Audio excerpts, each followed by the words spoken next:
female dogs. It's like when I go out to the club and I see a nice lady. I don't know, she's tramped until I rip her skirt off in the alley. Anyway, so Marlo chases after the female dog, but then runs past the dog he's chasing for some reason. Jesus Christ, who is this dog's trainer? Michael Vick?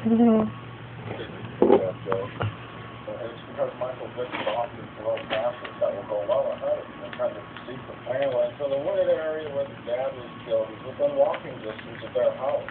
And right off the bat of the movie, we learn that the criminals killed the dad, even taking his head, and that they hang around this area because the one guy keeps sticking his chewed gum all over the tree right next to their secret hiding place. They also keep all the other stolen goods in a building nearby as well. So the real cops couldn't figure this one out. The movie needs a cop dog, right? That's right, cop dog. Chase those criminals down. Take them into the station and have them. Oh, we just got hit by a car. Go in the water! Yeah. He needs like an emergency helicopter to do that and a trauma surgeon. Not just water. Hurry, we need water! What is it about the water? He got hit by a fucking car. So Bobby's new friend is now dead and he has to attend yet another funeral. A great idea, Mom. Maybe when you decided to adopt Marlo, the Apple Teeny talking, this review is sponsored by Apple. Probably some of your shitty food and used alcohol drinks with that middle-aged moms everywhere. Motherfucker! Anyway, Johnny is given a magic Jesus whistle that was Marlo's and causes him to come back to life or causes his ghost to come back and then do nothing at all. The kid then teams up with some girl and they begin to investigate the dad's unsolved murder because the police have forgotten about the case. Typically, unsolved cop murders are low priority to a police department. So the girl thinks the kid is nuts for seeing a ghost cop dog. Bobby. And even though she hasn't yet had her first period, she decides to help him anyway. So this is why Cop Dog makes you want to punch something. It's not necessarily because there is no cop or dog in the film. It's because it's played out as a crime mystery that these intrepid little jerks try to solve. But they tell us what happened in the beginning. Typically, the audience is not told what the mystery is in a fucking mystery movie. There's no mystery and there's no cop dog, so it's fucking boring. Now we gotta sit through this stupid shit. So they have this convoluted plan to gather up all this chewed gum from the crime scene where they saw the robbers at.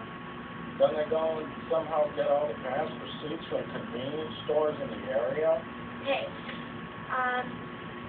we were wondering if we could have copies of your receipts for the past couple weeks. I didn't even know they would do that. Just give out all the receipts from the past couple of weeks to just some stupid kids. Then they collect up the chewed gum, buy many different kinds of new gum available at the store, figure out what gum is what and was bought where and when. Then they stake out the store to see who comes back at the same time to get more of the same gum.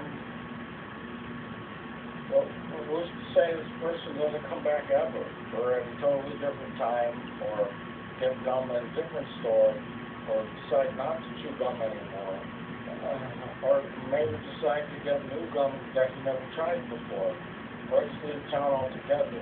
I can't even follow his plot, but in order to figure out what gum is the gum that is the gum, they need to chew it and taste it for some reason. This is the gist of their plan, and I guess the scene is supposed to be funny or whatever.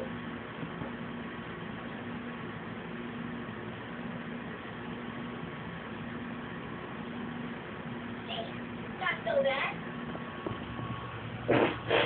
But it's just strange, and it goes on for way too long. Meanwhile, Marlo the cop dog looks out the window, and then later the boy is falls asleep. If you're going to have a cop dog, then have a cop dog. This isn't board dog. By the way, why are all these kids' movies about dogs and never cats?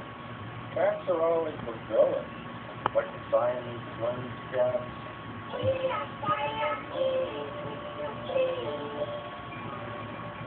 Baby galore, creepy things like the Cheshire Cat, or the much bigger cats that they put in musicals.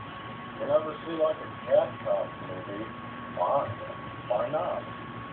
Well, I guess it's because cats are fucking creepy. Also, dogs can be trained. Cats won't give you the time of day. In fact, the only sort of video you can make with them is something like Jingle Cats.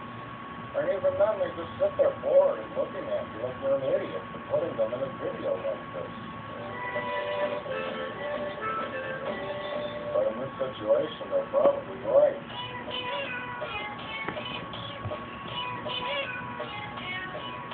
My cat, however, will have the starring role in my new instructional cooking video called Eating Pussy, a guide to preparing feline meat. Let me show you a clip from the first video I'm working on now. Part 1, preparing the pussy. First you gotta take a cat, and it's gotta be alive, because then it's the freshest. Then you gotta shove it on the saw and fluffy cut it apart. Cut its head off. Part 2, meat preparation. After the saw part, you'll have quite the process. Try to separate the fur and the bones so that they'll be as meat. Don't talk to me now, my instructional cooking video. Stop talking in my ear. Stop it! Go back to Contact. Kid finds the building where the criminals all hide their stolen goods. Everything inside there looks like it has been stolen. Johnny is so late that he pushes his weight on the floor grill to help him stand up. They lead the cops to the building, but they don't really care, and they don't bother to match any of the stuff inside with descriptions of items that were reported stolen. Looks like there's only this kind of evidence that we can use. Who wants to solve a crime? Not cops. And this cop is so stupid that he thinks these two dudes live together inside this storage building in the woods. And even if these guys are hiding stolen property, they're not going to keep it where they live. It's time for the cop dog. Solve this crime. Then the mom talks to his shirt to stop it. Then the robbers sneak into their house and try to get their key back to the thick of the woods. When they're inside the house, they steal a musical box. And their jar of chocolate sauce for no reason that was left out in the corner. The kid realizes the criminals were in the house, and also that it's the 1-year anniversary of his dad's death, which somehow adds a ticking clock element to the script, even though it doesn't. Because something happens on the 1-year anniversary that makes no sense, like the hot dog vanishes or something. How do you hear that? Let's go away. You have to resolve this by that, Robbie. You have to resolve it, or else Marlo will be lost. So the kid and the little girl had very little time to stop the robbers from doing something. I don't even know why the robbers took a week now already. So the kids sneak into the house with no plan whatsoever. And the dog jumps through people, and then they do this pointless puppet show to pretend they're ghosts. And then something happens, and then criminals are caught somehow. But the real story in Hot Dogs is about Tommy learning to let his dad go. I can't never you. I couldn't lose you with your dad. Dad?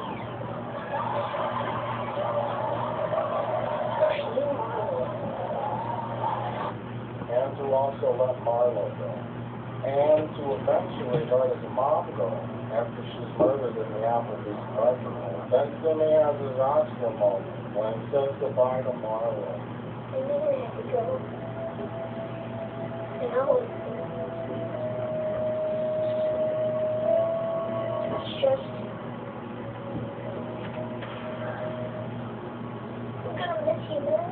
And leaves him with a very special message to carry on. Where you're going. My dad.